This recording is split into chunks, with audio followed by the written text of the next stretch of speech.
12 ವರ್ಷ ಆಯಿತು.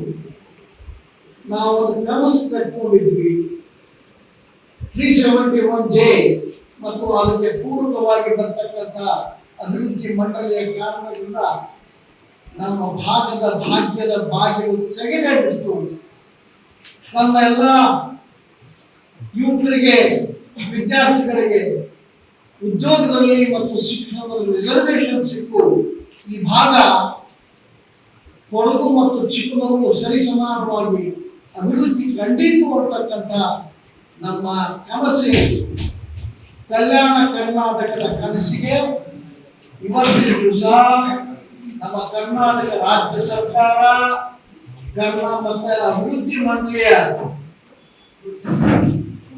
ಅಧ್ಯಕ್ಷ ಒಂದು ನಮ್ಮ ಭಾಗದಲ್ಲಿ 56,000 ಹುದ್ದೆಗಳು ಖಾಲಿ ಇವೆ. ಅನುದಾನಿತ ಮತ್ತು ಸರ್ಕಾರಿ ಸೇರಿ 30,000ಕ್ಕೂ ಹೆಚ್ಚು ಶಿಕ್ಷಕ ಹುದ್ದೆಗಳು ಖಾಲಿ ಇವೆ. ಉಳಿದೆಲ್ಲ ಇಲಾಖೆ ಸೇರಿ 56,000.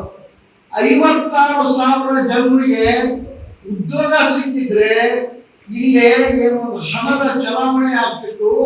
ಅದರಿಂದ ವ್ಯಾಪಾರ, ಉದ್ದಿಮೆ, ಬಟ್ಟೆ ಖರೀದಿ ಮಾಡ್ತಿದ್ರು, ಕಿರಾಣಿ ಖರೀದಿ ಆಗ್ತಿತ್ತು, ಸಣ್ಣ ಪುಟ್ಟ ವ್ಯಾಪಾರ ಬೆಳೀತಿದ್ರು. ಈ ಭಾಗ ಅಭಿವೃದ್ಧಿ ಆಗಲಿಕ್ಕೆ ದೊಡ್ಡ ಕೊಡುಗೆ ಆಗ್ತಿತ್ತು. ಸರ್ಕಾರ ಇವತ್ತು ಇಲ್ಲೇ 56,000 ಹುದ್ದೆಗಳು, 56,000 ಯುವಕರಿಗೆ ಬೇಕಾದಂತ ಸಂಬಳವನ್ನ ನಮ್ಮ ಭಾಗದ ಕೊಡಬೇಕಾಗಿತ್ತು, ಕೊಡದೆ ಮೋಸ ಮಾಡಿದ್ದಾರೆ ಅಂತ.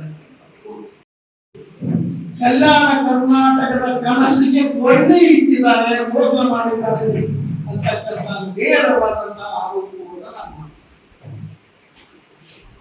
ಎರಡು ಭಾಗ ಇದೆ. ಒಂದು, ಇದಕ್ಕೆ ಪೂರಕವಾದಂತಹ ದಾಖಲೆಯನ್ನ ಈ ಮಾಧ್ಯಮ ಟಿಪ್ಪಣಿಯ ಜೊತೆಗೆ ನಿಮಗೆ ಕೊಟ್ಟಿದ್ದೀನಿ. ಅದನ್ನ ನೀವು ಗಂಭೀರವಾಗಿ ಪರಿಗಣಿಸಬೇಕು ಮತ್ತು ಅದರ ಮೂಲಕ ನಿಮಗೆ ಹೆಚ್ಚಿನ ಮಾಹಿತಿ ಸಿಗ್ತದೆ. ಆ ಕಾರಣದಿಂದ ಟಿಪ್ಪಣಿಯನ್ನು